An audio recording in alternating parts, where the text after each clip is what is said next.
훗날 제왕공이라 불리는 소백에겐 첫째 형제와 둘째 형규, 누나 문강이 있었습니다.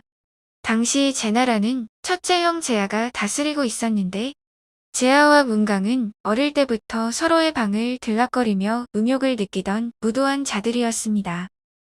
제왕공과 문강의 근친 관계는 이후 연이은 나비 효과를 불러오게 되는데요. 어느 날 제왕공은 시집간 문강이 보고 싶어서 문강과 그의 남편을 제나라로 초대했는데 이때도 넘어서는 안 되는 선을 넘었습니다. 이 사실은 결국 문강의 남편이자 노나라 군주였던 황공이 눈치채게 되었고 그래서 그가 급히 고국으로 돌아가려 하자 제왕공은 그가 노나라로 돌아가 이 일을 공론화할 것이 성가시게 느껴져 힘이 장사였던 아들 팽생을 시켜 그를 암살했습니다. 황망하게 군주를 잃은 노나라 대신들은 사실 그 죽음의 원인을 정확히 알고 있었지만 제나라의 압도적인 국력과 제왕공의 포악함이 두려워 감히 대응할 수 없었습니다. 그래서 다만 제왕공에게 이대로는 다른 제후들에게 체면이 서지 않으니 살인자인 팽생만이라도 처벌해달라고 간청할 뿐이었습니다. 제왕공은 본인도 하루속히 이 구차한 책임에서 벗어나고 싶었고 이 일을 빨리 마무리 짓고 싶었기 때문에 아들인 팽생에게 모든 죄를 뒤집어 씌워 그를 참수했습니다. 참수당하기 전 팽생은 이렇게 울부짖었다고 합니다. 누이를 범하고 그 남편을 죽인 일은 모두 무도한 혼군인 네가 한 짓인데 이제 와서 내게 그 죄를 뒤집어 씌우느냐. 내가 지금은 비록 죽겠지만 훗날 반드시 귀신이 되어서라도 너의 목숨을 취하러 올 것이다. 한편 제왕공과 문강은 이후에도 근친의 관계를 이어갔습니다. 그래서 소백은 그래선 안 된다고 간언했지만 받아들여지지 않고 오히려 제왕공으로부터 위협당하자 머지않아 화가 미칠 것 같은 불안한 제나라를 떠나 후위를 도모하기 위해 스승 포수가와 함께 외가인 거나라로 망명했습니다. 제왕공은 팽생을 참한 후에도 민심이 가라앉지 않자 다른 약한 나라의 내정에 간섭하여 교통정리를 해줌으로써 대외적인 이미지 쇄신을 노렸지만 역부족이었습니다. 그래서 여전히 성난 민심을 외부로 돌리고 혹시나 자신에게 도발할지도 모를 노나라의 기세를 힘으로 누르기 위해 제왕공은 계속해서 대외적인 전쟁을 일삼게 되었습니다.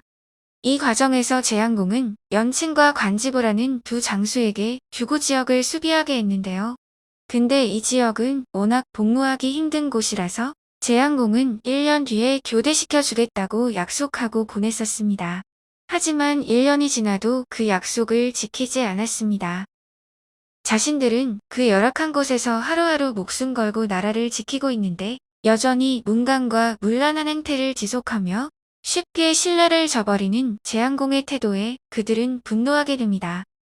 당시 연칭의 사촌 누이인 연비는 제왕공의 후궁이었으나 제왕공이 더 이상 총애하지 않아 결궁에 거하고 있었는데요.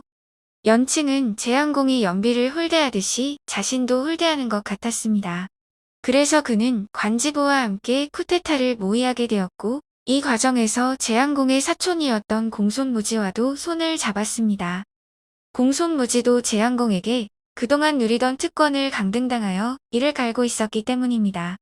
그들은 쿠데타가 성공하면 공손무지를 군주로 옹립하되 공손무지는 연비를 아내로 맞이하기로 했습니다. 그러던 어느 날 측근들과 함께 야외에 사냥을 나간 제왕공은 울창한 숲에 불을 지르게 하고는 이리저리 도망가는 동물들에게 화살을 날렸습니다. 근데 이때 커다란 멧돼지 한 마리가 불 속에서 뛰쳐나와 제왕공이 있는 수레 근처까지 와서 쭈그리고 앉았습니다. 제왕공은 옆에 있던 측근 맹양에게 어서 멧돼지를 쏘라고 명했습니다. 근데 맹양은 갑자기 크게 놀라더니 이렇게 말했습니다. 저건 멧돼지가 아닙니다. 공작 팽생입니다. 제왕공은 크게 노하며 아니, 죽은 팽생이 어찌 내 앞에 나타난단 말이냐. 하며 활을 빼앗아 친히 멧돼지에게 연달아 3발을 쐈는데 한 발도 맞히지 못했습니다.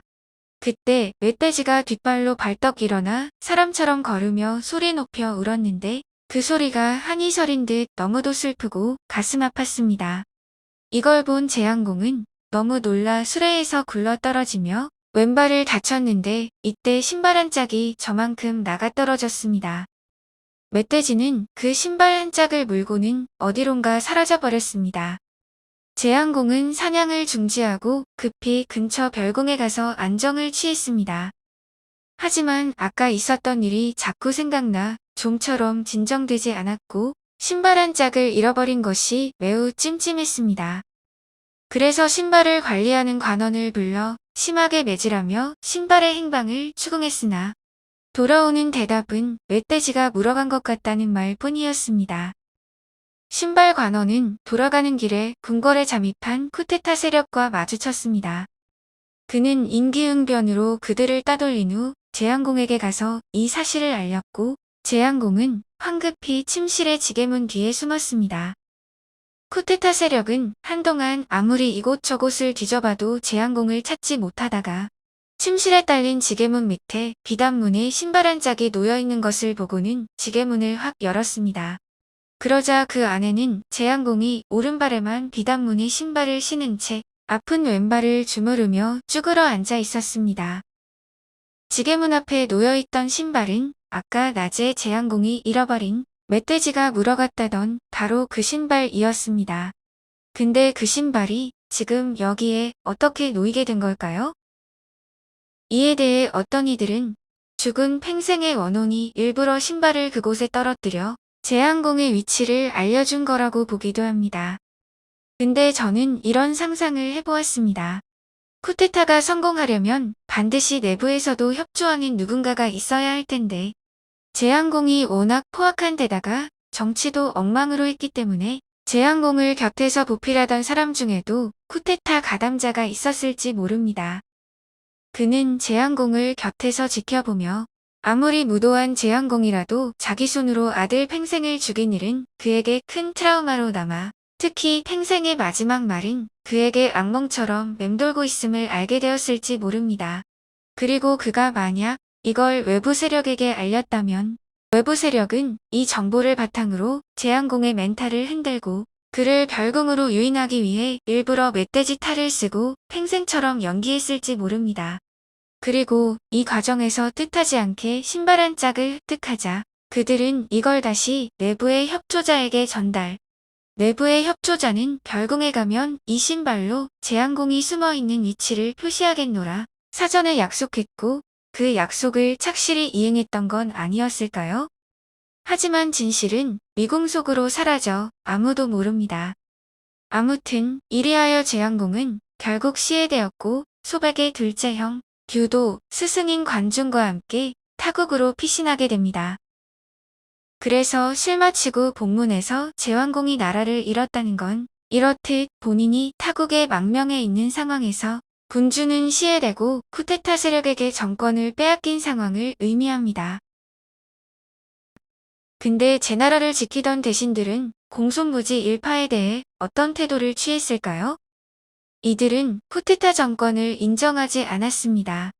그래서 대신들은 힘을 합쳐 그들을 제거했고 공손무지 일파는 권좌에 오른 지 채 한 달도 안 되어 역사의 뒤안길로 사라지게 되었습니다.